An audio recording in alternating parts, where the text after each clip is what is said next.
We've got the first place and the last place teams here on the tabletop today as my great teams of the past. Season number 4 continues.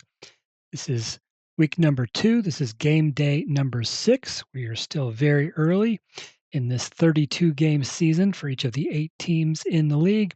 Today it's the first place 1959 Chicago White Sox against the last place 1954 Cleveland Indians. And as you look at the standings, the White Sox at 4-1, a half-game lead. This is the last game of game day number 6. So the White Sox with a win, sole possession of first place. A loss, we've got a log jam at the top. We'll have 4 teams at 4-2. Cleveland Indians 0-5, looking for their first win of the season. Neither of these teams have hit very well. The Indians, a league worst 179 batting average through 5 teams. Chicago, despite being 4-1, not a whole lot better. They're hitting just 208. So, but great pitching for the White Sox, a league best 2.06 earned run average. Cleveland's ERA to this point, 4.12, worst in the league. Let's meet the starting lineups. Actually, before I do that, let me just say one more word about the standings. So the Pirates were unbeaten. They went 4-0 in week number 1. But here in week number 2, New York Giants have won the first 2 games of their series. So the Giants and Pirates both at 4-2. Yankees have split their first 2 games against the Milwaukee Braves. Dodgers and Phillies have also split. And the White Sox beat the Indians in game 1 of their series. And actually, this is the 3rd meeting of the season already for the Indians and White Sox. Both Chicago wins, both walk-off victories for the White Sox. In the first game of the season, single meeting between the two, it was opening day. Chicago won that one 1-0. It was 0-0 going to the bottom of the 9th. Luis Aparicio had a leadoff single. He stole second and scored on a Nellie Fox walk-off single. And then in game 1 of this series, their most recent meeting, the Indians took a 4-0 lead after 3 innings. Thought they were well on their way to their first win of the season. It didn't happen. Chicago's Sherm Lawler hit a 2-run homer in the 6th. White Sox tied it in the 8th. And then in the bottom of the 11th, Chicago loaded the bases with 1 out, and Jim McEnany had a walk-off single to give the White Sox the 5-4 victory. Indians will have the edge on the mound today, though, so let's meet those starting lineups now that we've gotten through all that. For the visiting Cleveland Indians, playing left field, leading off, it's Al Smith. And playing second base, Bobby Avila. Center fielder is Larry Doby. Hitting cleanup, playing third base, Al Rosen. First baseman is Vic Wertz. Right fielder is Dave Philly. At shortstop, it's George Strickland. The catcher is Jim Hegan. And on the mound for the Indians, it's Early Wynn. Wynn's actually a member of both of these teams, and they actually squared off. Both Wynns pitched in the season opener. It was the Cleveland Indians Wynn that took the loss in that one. In 1954, Wynn went 23-11 with a 2.73 earned run average. In that opening game loss against the White Sox, we mentioned the White Sox walked it off in the 9th inning, but Wynn was pretty good other than that. 8 innings, 4 hits, 2 of them in the 9th inning to lose it. Just gave up the 1 run, walked 1, struck out 6. For the home team, the Chicago White Sox leading off playing shortstop, Luis Aparicio. Second baseman's Nellie Fox. Center fielder is Jim Landis. Having cleanup and catching, Sherm Lawler. The left fielder, Al Smith. And here's another case, Al Smith in the lineup for both of these teams. Earl Torgeson's at first base. Bubba Phillips is at third base. Jim McEnany, again, had the walk-off hit in the last meeting, is the starting right fielder. And on the mound for the White Sox, Dick Donovan. Donovan, 9-10, a 3.66 earned run average in 1959. Donovan did win his first start of the season against Milwaukee. He went 6 innings, gave up 8 hits, 3 runs, 2 walks, didn't strike out anybody, but that was good enough for the victory as the White Sox beat the Milwaukee Braves in his first and only start of the season so far. Cleveland in 1954, they won 111 games. They would lose the World Series to the New York Giants. Still looking for their first win of the season here, though. The 1959 White Sox, they won 94 games, made it to the World Series where they lost to the Los Angeles Dodgers. That was actually the first White Sox pennant in 40 years and their last for another 40 plus years. But they're off to a good start here as they seek the pennant here in game. Great teams of the past, season number 4. Our previous winners, the 1912 New York Giants in season 1, the 1920 Cleveland Indians in season 2, and the 1937 New York Yankees in season 3. Season 4 features teams from 1950 to 1960. All right, we've set the stage. Indians versus White Sox. Let's play ball. Leading off for Cleveland, top of the first, Al Smith. This Al Smith is batting 158 on the season, and with a 179 average, you're going to hear a lot of bad batting averages for Cleveland. That 63 is a 31. Fly ball to center field. It is caught by Jim Landis for the first out. Bobby Avila, 341 hitter in 1954, and is second on the team with a 273 average through 5 games. This time, though, 16's a 28, bouncer to the shortstop. Aparicio has it, and he throws to first for the second out. Here's Larry Doby. Doby hitting just 133 through 5 games. At 25's an 8, and against the C pitcher, that's a base hit. Runner aboard for the Indians with 2 outs. Here's Al Rosen. Rosen hitting 300, team's top hitter through 5 games, has 2 home runs. Let's see what he does here. 21 is a 30, fly ball to left. Al Smith has it for the third out. No score for the Indians in the top of the first. For the White Sox in the bottom of the first, Luis Aparicio to lead things off. Aparicio's hitting 238 through 5 games. He was actually hitting very well, but then went 0 for 5 in the last game. 32 is a 26 ground ball to the second baseman, Avila. Throw over to first, 1 out. That'll bring up Nellie Fox. Fox batting 273, second on the team. Team high 3 runs batted in. 43's a 29. There's an X there. Wynn has the X. Wynn strikes out Fox 2 away. Jim Landis steps in. Landis is batting 250. 41's a 28. Ground ball to the shortstop Strickland. He throws over to first. And that is a 1-2-3 inning for Wynn. On to the second. No score. For the Indians, here's Vic Wertz. Wertz batting 167. 62's a 13. Donovan strikes out Wertz. That brings up Dave Philly. Philly batting 167. 61's a 24. Routine grounder to the shortstop Aparicio. Throws it over to first for the second out. George Strickland of a team with a lot of bad batting averages. His is the worst. 1 hit in 16 at-bats and 0.63 average. And that 62 is not going to help. 26. And the ground ball. This one's at the second baseman, Nellie Fox. He makes the stop and throws on to first to retire the side. 1-2-3 inning for Dick Donovan. Bottom of the second, Sherm Lawler to lead things off for the White Sox. Lawler's batting 211. He has the only White Sox home run on the season so far. Took place in the last game, game number 1 here in this series. 31's a 9, and Lawler deposits one over the shortstop's head.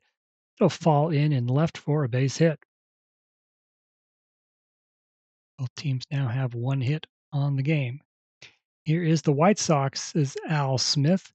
The Cleveland Al Smith came in hitting 158. The Chicago Al Smith hitting just 105. Team worst batting average there, 2 for 19 on the season. He's got a runner on first and nobody out. That's a 13, which is a 14. Wynn has the Z, ball 1, ball 2. And back-to-back 13s, that's ball 3 and ball 4. So early Wynn ran into a little trouble here in the second inning as runners on first and second, nobody out.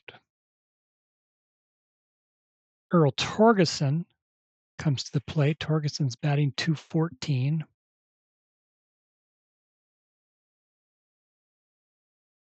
.21 is a 13. Wynn strikes out Torgeson for the first out. That'll bring up Bubba Phillips. Phillips hitting a team best .294. 5 hits and 17 at-bats. Can he help his average here and get something going? He just might. 22 is a 7. That's a base hit into left. Sherm Lawler rounds third. He's going to try to score. Can he do it? Sherm Lawler's the catcher. He is slow. They should have held him. Al Smith's throw is in time. Sherm Lawler thrown out at home. Al Smith does go to third on the play.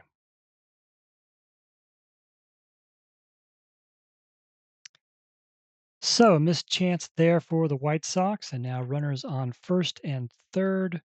2 outs. Jim McEnany is the batter. McEnany's hitting just 167, but had 2 hits in the last game, including the game-winning hit in the 11th inning. So can he do something good here again? 54 is a 32, and that's just a fly ball to center field, caught by Larry Doby, and the Indians get out of the jam. To the third inning, still no score. Jim Hegan will lead off for the Indians. Cleveland catcher is batting .167. 2 of his 3 hits in the season came in the last game. 13's a 14. He will get on base with a walk. Here's early Wynn, the pitcher. 0 for 3 in his first start. He'll be looking to bunt here, so you can get Hegan over to second. 46 is a 29. Not a good bunt. First baseman Torgeson throws to second and gets the lead runner. So still a runner on first, now 1 out. Cleveland's Al Smith comes to the plate. 55 is an 8, and against the C pitcher, that's a base hit up the middle and into center field. Early Wynn will stop at second. 2 runners on for Bobby Avila. 0 for 1 today. 42's a 9, but against the C pitcher, slow roller left side, third baseman Bubba Phillips charges, picks it up, has to go to first, and he does get the out. Both base runners move up, and now there's runners on second and third with 2 outs for Larry Doby. He singled his first time up. Can he come through here for the Indians? 21 is a 32, and that is a fly ball to right field. It's deep, but not deep enough. McEnany makes the catch for the third out. Both pitchers have been able to get out of some trouble. And here is the Chicago pitcher, Dick Donovan, to lead off the bottom of the third. Donovan 0 for 2 in his first start. 52's a 27. There is an X. Wynn strikes out Donovan. There's Aparicio 0 for 1. 65's 35. Ground ball right side at the first baseman, Vic Wertz. Tag first base himself for the second out. That'll bring up Nellie Fox. Struck out his first time up. 13's a 14. Wynn walks Fox. Chicago's got a base runner with 2 outs. Jim Landis, who is 0 for 1. 25 is an 8, but against the B pitcher, hard ground ball left side, knocked down by the third baseman, Al Rosen. Picks it up, fires over to first for the 3rd out. To the 4th inning, still 0-0.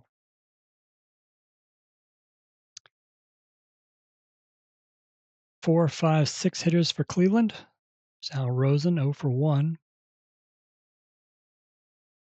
At 22's a 7, and Rosen belts one into right field. It's in for a base hit. 3rd hit of the game for the Indians. Pickworth struck out his first time up. 25 is a 9, but against the C pitcher, ground ball to the third baseman, Bubba Phillips, bobbles it momentarily. He has to go to first. He does get the out, but Rosen will advance to second base. There's Dave Philly, 0 for 1. 16's a 28. Ground ball into the hole. Aparicio's got it. Rosen has to stay put. Aparicio with a long throw to first in time to get the batter 2 away. That'll bring up George Strickland, who's 0 for 1. 62's a 26. Ground ball to the second baseman, Nellie Fox. No problem for him. And then he gets the 3rd out. 0-0 as we go to the bottom of the 4th. 4, 5, 6 hitters for Chicago, starting with Sherm Lawler, who singled in his first appearance. He was thrown out, though, trying to score. And that's why we're still 0-0. 32's a 26. Ground ball to the second baseman, Avila. And throws to first for the 1st out. Al Smith walked his first time up. Chicago Al Smith. This time 52's a 27. There's an X. Wynn strikes out Smith. Here's Earl Torgeson. Struck out his first time at the plate. 61's a 12. Ground ball at the third baseman, Al Rosen. He's got it. Fires over to first. That's a 1-2-3 inning for early Wynn. On to the 5th. Still 0-0. Jim Hegan, the catcher, he walked his first time up. 12's a 25. Ground ball at the second baseman, Nellie Fox. 1 away. Here's the pitcher, early Wynn. Tried to bunt. Wasn't successful as a fielder's choice his first time up. Ooh, but a 33 is an 8. And against the C pitcher, early Wynn has himself a base hit. So 1 out, runner on for the Indians. Al Smith steps in. He is 1 for 2. Cleveland's now got 4 hits to Chicago's 2. 65's a 35. Pops it up, straight up, and drifting into foul territory behind home plate. Catcher Sherm Lawler makes the catch for the 2nd out. Here's Bobby Avila, 0 for 2. 56 is a 34. Another pop-up. This one's in the middle infield, and the shortstop, Aparicio, takes it, and he makes the catch for the 3rd out. 0-0 going to the bottom of the 5th.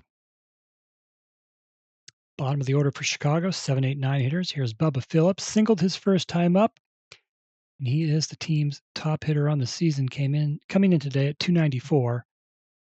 Over 300 now with that base hit. 51's a 9. He's got another one. This one, little Texas leaguer into left. It falls in.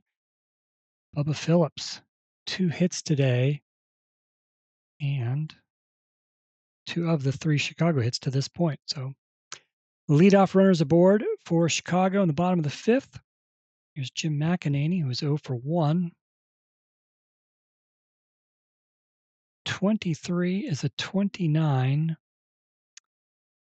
And against a fielding one, little dribbler in front of the plate, early Wynn rushes in, picks it up, has to go to first, does get the out. Bubba Phillips advances to second base.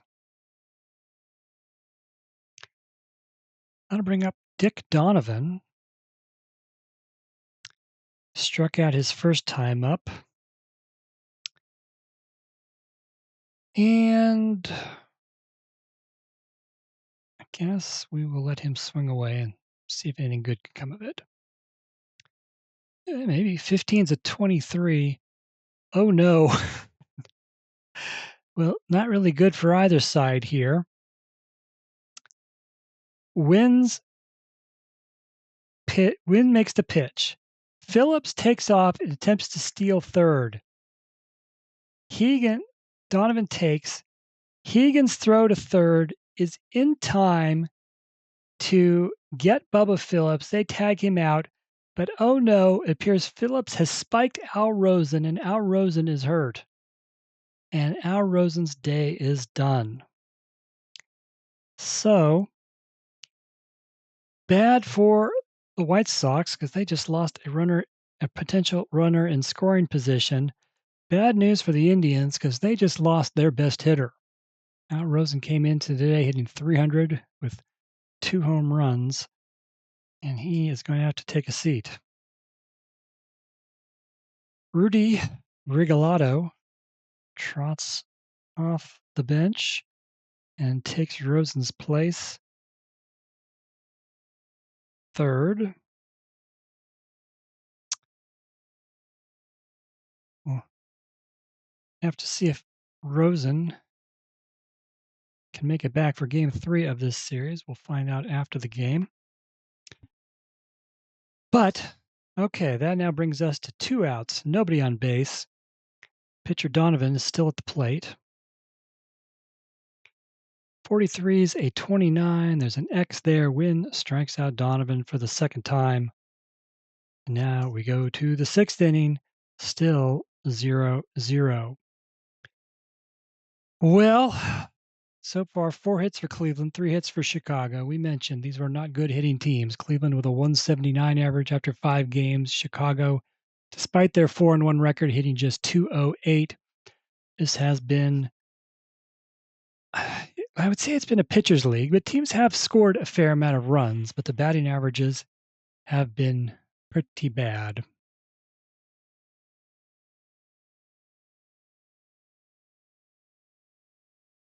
So, to the top of the 6th, 3, 4, 5 hitters for Cleveland, starting with Larry Doby, who is 1 for 2. And Larry Doby with that 11, that's a 5. He belts one down the right field line into the corner. A stop at second with a double. So can Cleveland get something going here? Here is where Al Rosen's spot in the order, but Rudy Rigalato will stand in. He is 1 for 3 as a pinch hitter so far this season. Now he is in the field for the first time. So what can he do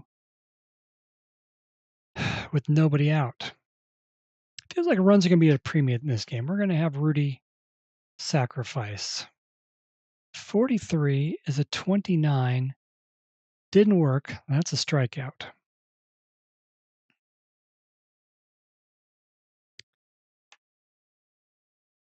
Here's Vic Wertz, who is 0 for 2.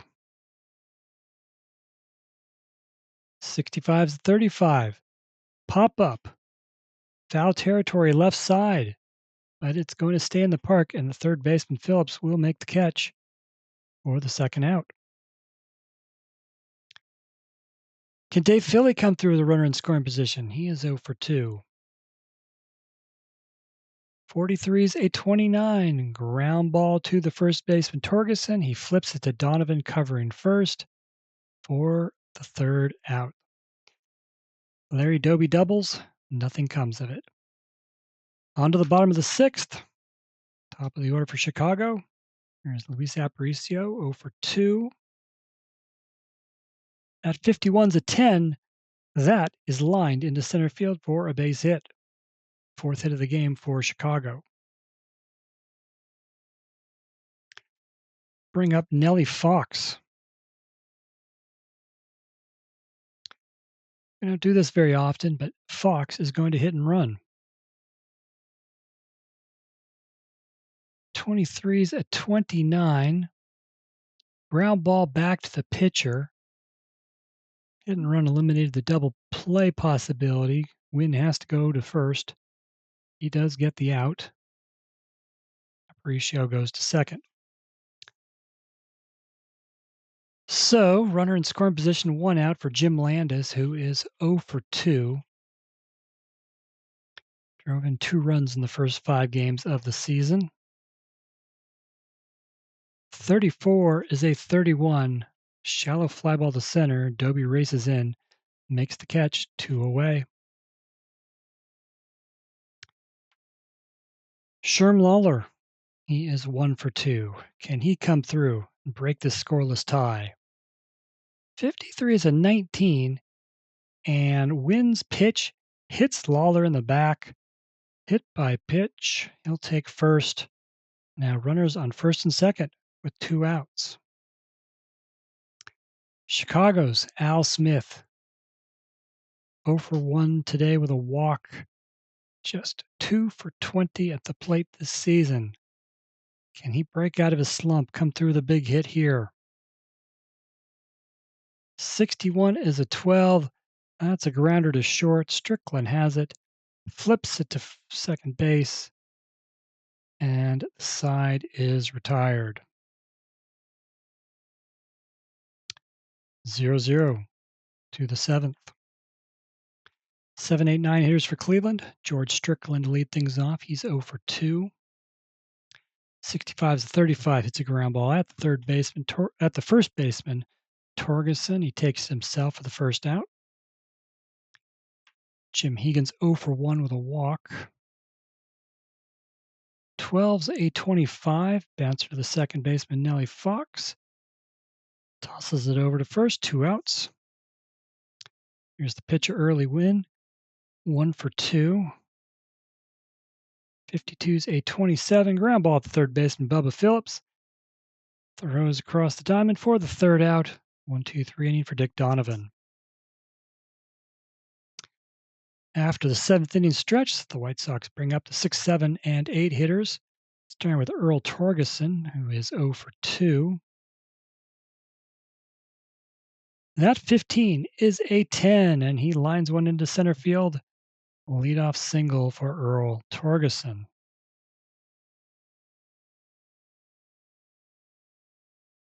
Bubba Phillips is 2 for 2, and he's the team's top hitter.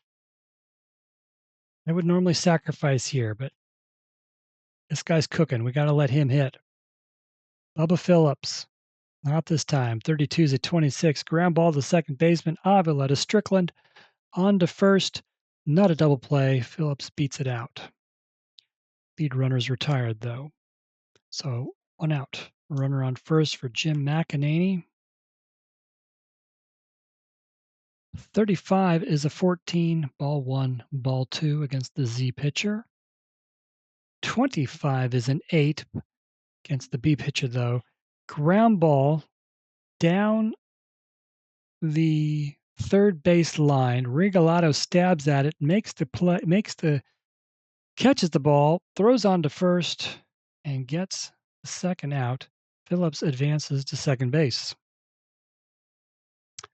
So runner on scoring position. We are to the pitcher spot, Dick Donovan.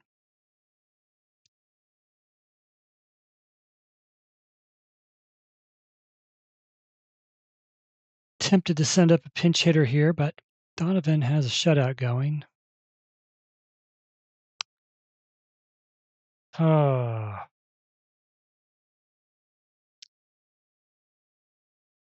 And Chicago does have their best reliever available. Actually, they have couple pitchers one pitcher that's a lot better, at least one pitcher that's a little better. Oh, what to do, what to do. Oh, yeah, and he's got a shutout going. We're going to let Donovan hit. 52-27. Ground ball to third baseman Regalado. He throws over to first to end the inning. Might come back to haunt the White Sox. If Cleveland can put some hits together, which they have not been able to do. Both teams with 5 hits now as we go to the 8th. Both teams, no runs. Both teams, 5 hits. Both teams, no errors. Both teams, 6 runners left on base. Top of the order for Cleveland, top of the 8th. Here's Al Smith, who is 1 for 3. That 44 is an 8, and against the C pitcher, that's a base hit. Don't do the great advancements here, despite the shutouts that are going on, because the pitchers are already too good. Bobby Avila, 0 for 3. I would think about having him bunt, but he was a 341 hitter in 1954, so we're going to let him swing away. Should have had him bunt. 56 is a 34. That is a pop-up to Luis Aparicio. 1 out. Larry Doby's having a good day. 2 for 3, a single and a double. Can he come through with a third hit? No, but that 13's a 14, and that is a walk. So runners on first and second. 1 out. Rudy Regalado struck out his first time up after coming in for the injured Al Rosen. Regalado, the 16's a 28, and against Chicago, which has a great defense, ground ball to the shortstop, Aparicio to Fox to Torgerson, double play. That gets Chicago out of the jam. Donovan somehow just keeps plugging along. Bottom 8 for the White Sox, top of the order. Here's Luis Aparicio, 1 for 3, singled his last time up. He'll do something good here. That 11 is a 0. He'll roll in his second column. 6 home runs in 1959. That 31 is a 3. You don't see very many 3s on these cards. That is hit down the right field line and into the corner. Dave Philly's going to have to give chase. Aparicio is fast, and he speeds around the bases. He has a leadoff triple. So the first run of the game potentially 90 feet away. Here's Nellie Fox, who's 0 for 2 with a walk. Early win. Well, they're going to pitch to Fox, but they're going to bring the infield in with nobody out. Can Fox make contact? Do something good here. 45 is a 14. Nope. They walk Fox. So now runners at the corners. Still nobody out. So they are going to keep the infield in for Jim Landis, who is 0 for 3. Landis came into this game hitting 250. Just 2 runs batted in the first 5 games. Jim Landis, can he come through? 22, he just might. That 8 is a B, and Jim Landis singles through the hole on the right side and into right field. Luis Aparicio scores the first run of the game. Nellie Fox will try to go from first to third. He slides in safely. 1-0 Chicago. Jim Landis comes through in the bottom of the 8th with the RBI single after the Aparicio triple. And the White Sox aren't done yet because there is nobody out and runners at the corners for Sherm Lawler. 1 for 2 was hit by a pitch his last time up.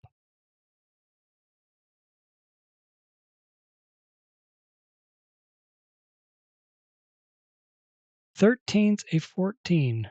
Ball 1, ball 2. 43's a 29. Ground ball back to the pitcher. Nellie Fox stays put. Wynn's play is to first.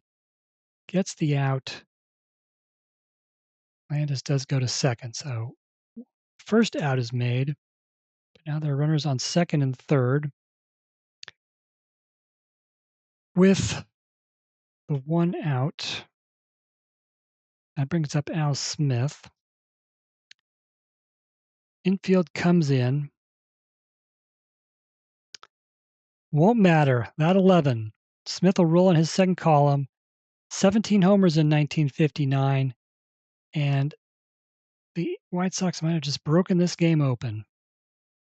63 is a 6. Puts it into right field. Dave Philly's going to have to give chase. Nellie Fox will score. Jim Landis will score. Al Smith has a 2-run double. And it is 3-0 White Sox. Chicago beat Cleveland with walk-off hits in both of the first 2 meetings of the season. Not this time, at least the way things are going, but they might win with runs in their final at-bat as they have finally gotten the board here in the bottom of the 8th. 3-0 Chicago, still just one out. Runner on second. Here's Earl Torgeson, who's 1 for 3. 53 is a 20 against a fielding 1. That is a base hit through the hole in right field. Torgeson has a hit. Al Smith will stop at third. Runners to the corners, 1 out, and I'm afraid that is enough for early Wynn. 7 great innings, lost it here in the 8th. Then we'll go to Bob Feller. Feller started all 19 of his appearances in 1954. He comes out of the pen here for this team. 13-3 record, 3.09 ERA in 1954.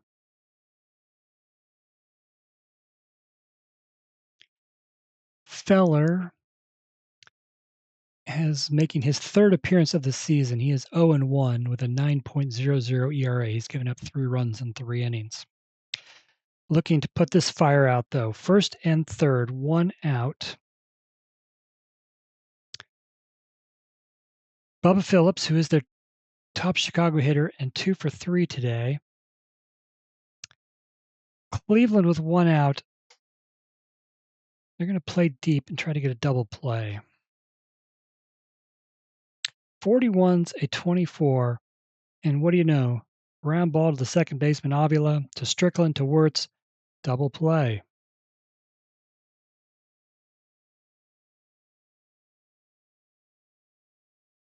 So, the White Sox, 3 runs in the 8th inning. Aparicio started with a triple. Landis had an RBI single. Smith had a 2-run double. The Chicago White Sox are 3 outs away from sole possession of first place. 3-0, and they're going to let Dick Donovan close this out, but they have Jerry Staley in the bullpen, an A pitcher ready to go if anybody gets on base. But they're going to let Donovan try to close this out. 5, 6, 7 hitters for the Indians. Vic Wirtz stands in. He is 0 for 3. 43 is 29. Ground ball back to Donovan, and the pitcher has it. He throws over to first, 1 out. Dave Philly, 0 for 3. 16's a 28. Ground ball to the shortstop, Aparicio, and he throws over to first for out number 2. Cleveland is down to their last out, 1 out away from starting this season 0-6. A team that won 111 games and lost only 43 in 1954. George Strickland, he is 0 for 3. Can he keep this game going? 24 is a 13. Donovan strikes out George Strickland. That is the ball game. The 1959 Chicago White Sox defeat the 1954 Cleveland Indians 3-0. The White Sox are in first place with a 5-1 record. The Indians drop further into the cellar. They are 0-6. The White Sox, 3 runs on 9 hits, no errors. They left 7 runners on base. The Indians, no runs on 6 hits, 0 errors, 7 runners left on base. White Sox, 9 hits. 3 players had 2-hit games, Aparicio, Torgeson, and Phillips. 2 of their 9 hits went for extra bases, a double by Al Smith, a triple by Luis Aparicio. Both of those came in the 8th inning when the White Sox scored all 3 of their runs, an RBI single by Jim Landis, the 2-run double by Al Smith. Dick Donovan, what a performance. And he will improve to 2-0 on the season with the 6-hit shutout, walked just 2, struck out 3. Great performance by a C pitcher. For the Indians, just 6 hits. Al Smith and Larry Doby both had 2-hit games. Doby had the Indians' only extra base hit with a double, but no runs for the Indians in this one. Early Wynn pitched a great 7 innings, couldn't get through the 8th. 7 1/3 innings, 9 hits, 3 runs, all earned, 3 walks, and 5 strikeouts. Bob Feller came in and pitched the final 2/3 of an inning. That concludes game day number 6. All 8 teams have now played 6 games. They still have 2 more against the opponents here in their week number 2 matchups. So again, that's the Giants and the Pirates, the Yankees and the Braves, the Dodgers and the Phillies, and here the White Sox and the Indians. So 2 more games with those. Probably see at least one of those on YouTube here in the near future as we continue on with great teams of the past, season number 4. Here today, the folks at Comiskey Park will go home happy as the White Sox have beaten the Indians 3-0. Thanks for joining me for this one. Hope you enjoyed it. If you did, please like and subscribe.